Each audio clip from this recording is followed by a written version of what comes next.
Hey folks, welcome back to Waygate Technologies. Dan Groninger here, and I'd like to share with you today some exciting new features that have just come out with revision 1.5 of our USM100 instrument. We've added encoded and timed B scan and C scan to the instrument. It's very exciting. It's our first offering in a conventional flaw detector to include those capabilities. So to start out, we're going to look at a couple of different applications, and we're going to take a quick look at an encoded hand scanning application. I have a KBA 560 probe here to which I've attached a small magnetic wheel encoder. So that'll allow us to track the movements of the probe on one axis.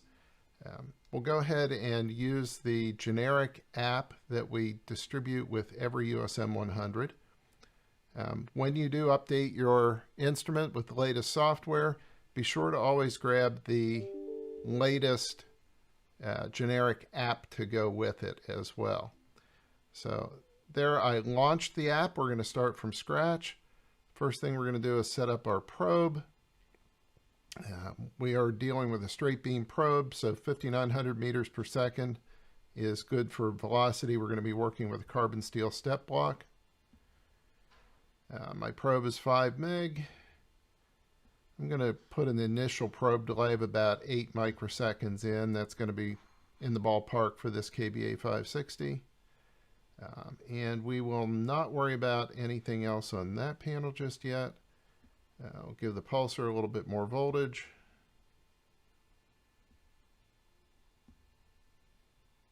Rep rate is okay. Square wave pulsar. 5 meg, full wave's okay, and it's a dual probe, so we want to be sure to turn dual mode on. If I put this on our 1-inch step of the block, see we have a little bit of an echo coming up here at 25 millimeters, more or less, so we're in the ballpark with probe delay and velocity. Do auto 80, get ourselves a nice echo, and now we can move on to doing our 2-point calibration. And go to our cal menu. We're going to do a multi-step calibration. We're going to go with 12.7 millimeters, a 1/2-inch step, and a 1-inch step.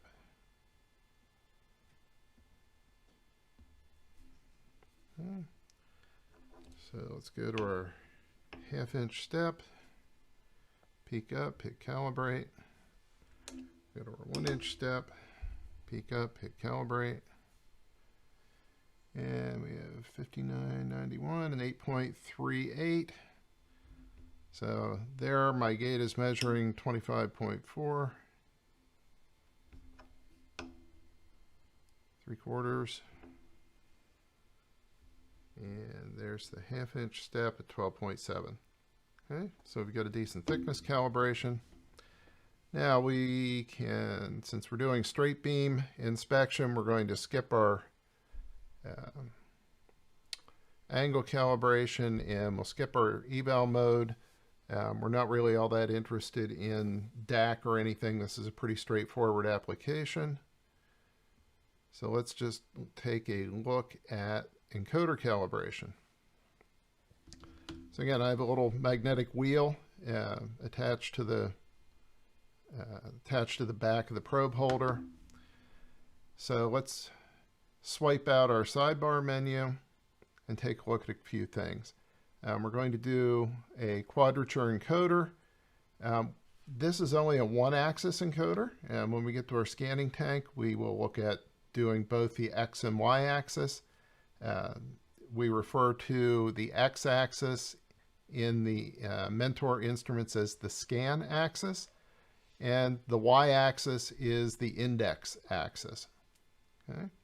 So we're just going to calibrate the scan axis. We'll let the direction set as normal for now. We can ignore the y. The default ticks per millimeter is actually roughly correct for this encoder, so we can leave that alone. If we happen to know that our encoder is, say, 20 ticks per millimeter, we can set that here as a starting point. Next thing we're going to do is tell it how far we are going to move the encoder during calibration. So I'm going to bring out a ruler, and we're going to take a look here. I'm going to use 200 millimeters as an expected distance for my encoder calibration. So we'll set this to 200. And put the probe down on, and I'll set the bottom of the wheel right at 2 on my scale. Okay. And what I'm going to do, the encoder calibration happens in 2 steps. We set a starting point, hit calibrate, we move it the expected distance, and we'll move it 200 millimeters along the ruler, so from 2 to 22 centimeters on the ruler. Hit calibrate, and then it's going to want to check backlash, so we'll go back to our original position at 2 centimeters and hit calibrate one more time. So we'll do calibrate. We'll move our wheel to 220. Hit calibrate. Move it back to 20. And the encoder is now calibrated. Okay. So if we look, the ticks per millimeter are slightly different than they were before. It went from 1604 to 1658, but the encoder is now calibrated. Okay, at this point I can go to my scan panel, take my ruler out of the way, and I'm going to flip my block over so that I can do a smooth scan out along all the steps from one end to the other. All right. Now I need to set up my scan parameters. So I tap here on the C-scan, on the overview C-scan, and I am going to be doing a line scan. It's encoded. I'm going to do a scan size of, how long is my block here? My block is 275 millimeters long, so let's say we're going to do a scan size of 280.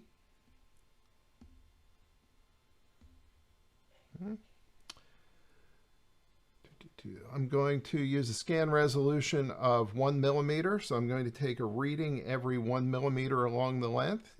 If I wanted finer resolution, I could take that number down a little bit, but 1's a good place to start. The active scan size, we can make that 280 as well.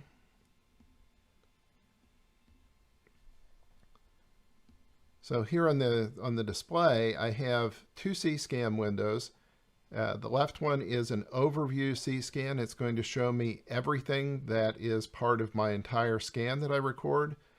Then I can lay down cursors or draw a box on that screen, on that overview C-scan with my finger. And whatever's inside that box is the data that will be displayed on what we call the active C-scan here on the right, and on the B-scan at the top.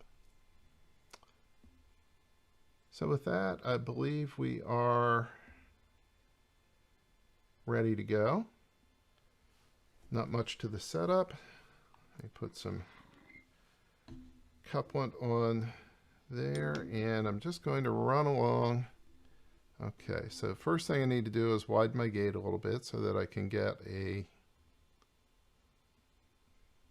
reading from anywhere along the block.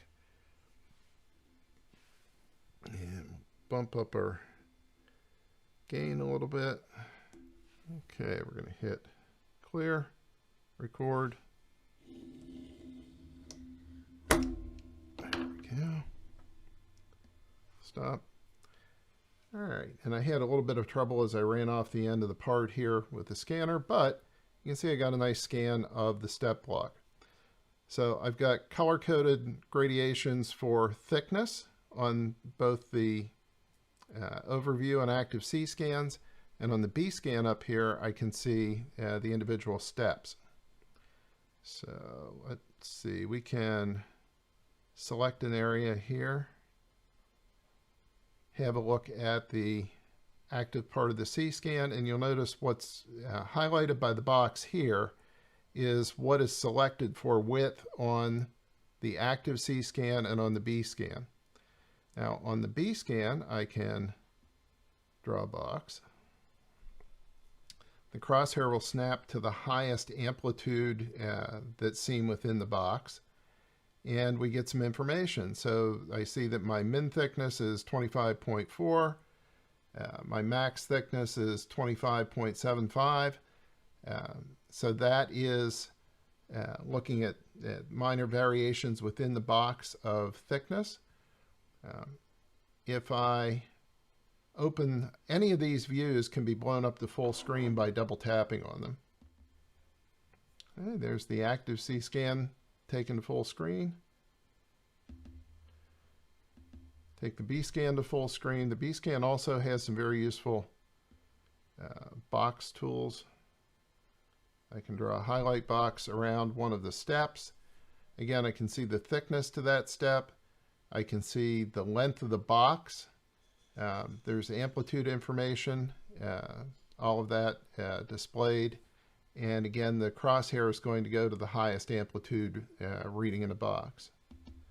For any of these, if I grab just the crosshair and move that around,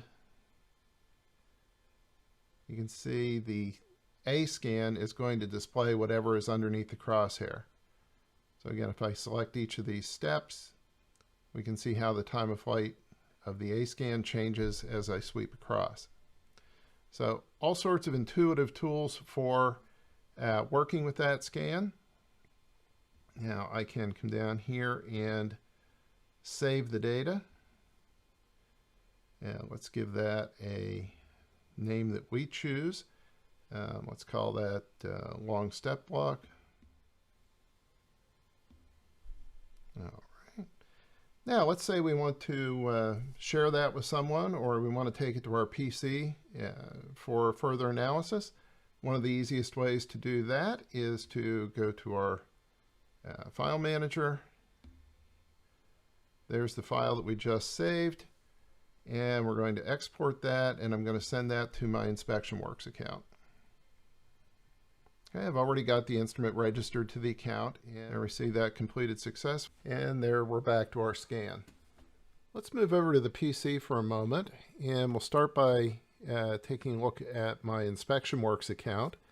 I've already logged into my InspectionWorks account, and if I look in Insight, the top file in InspectionWorks Insight is the one that I just uploaded from my USM100 PC. So just to work in Insight here for a second, one of the first things I want to do is rename this to make it easier to find.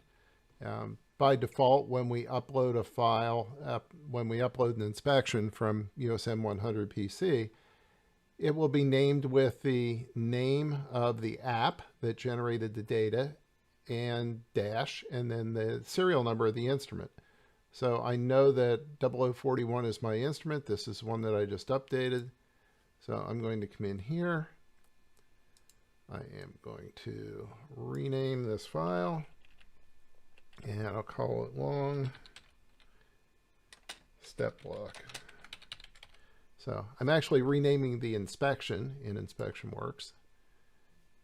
So now we see long step block. If I click on that and I look in here, I have one data file, and it's the one that I saved on the instrument. Now, if I want to look at that in USM100 PC, I just come here, click download, and we see that the file has downloaded. So now let's switch over to looking at our USM100 PC app that I have open. And the easiest way for me to view that data file is to go to Add App, Downloads. That's where Chrome put the file for me. And there is long step block. Okay. We're going to import that.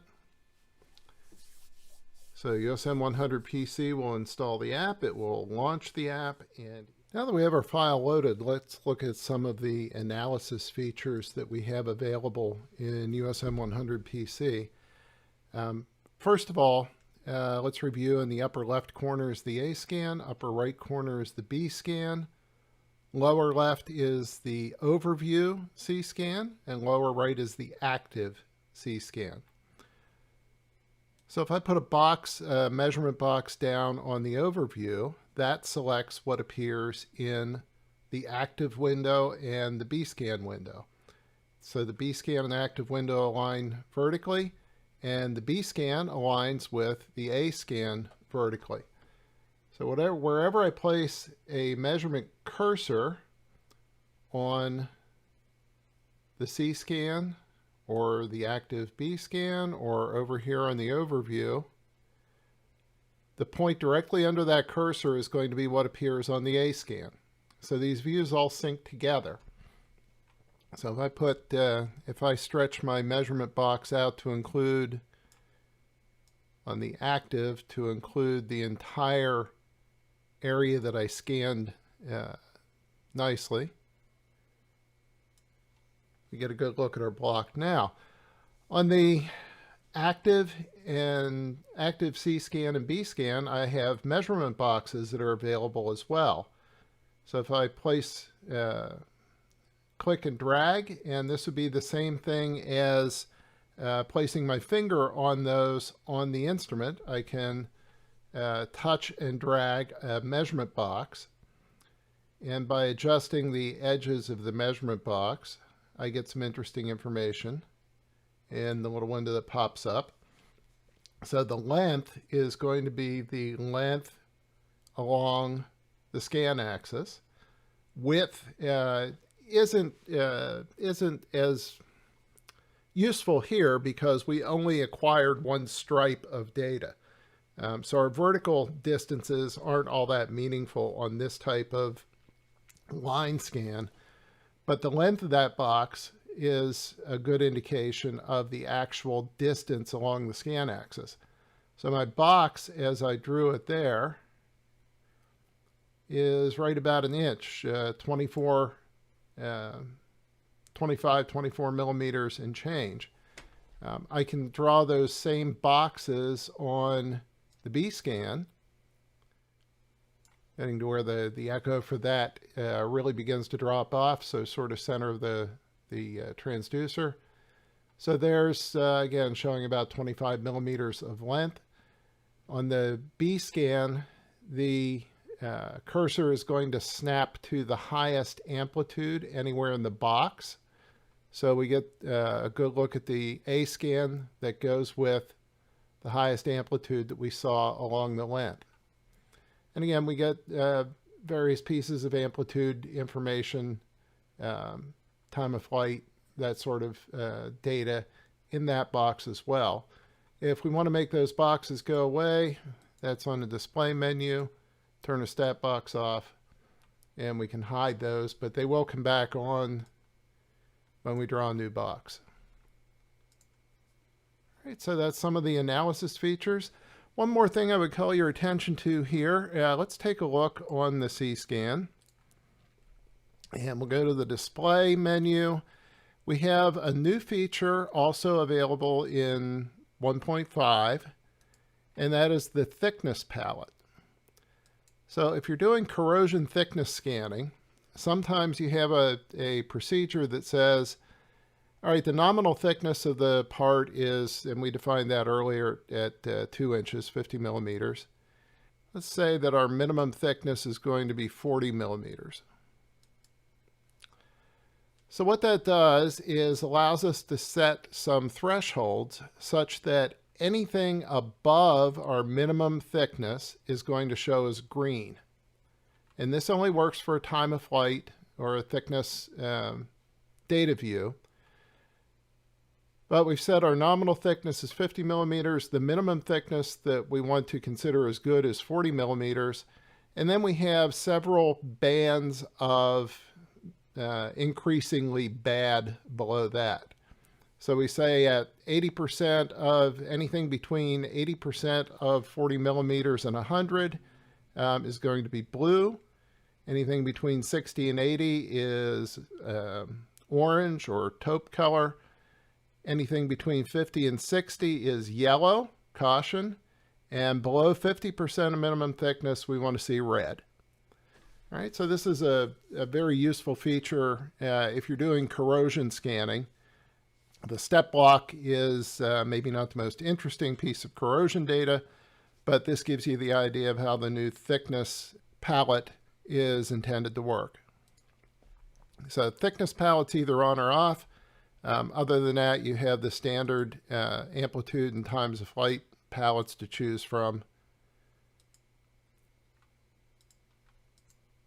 Okay.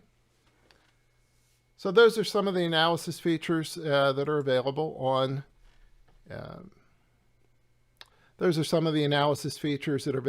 both on the instrument and in USM100 PC. So with that, we'll wrap up. Again, thank you for joining me. And if you have any questions, please feel free to reach out to remoteservice@bakerhughes.com, and we'll be happy to get those answered for you. Thanks a lot.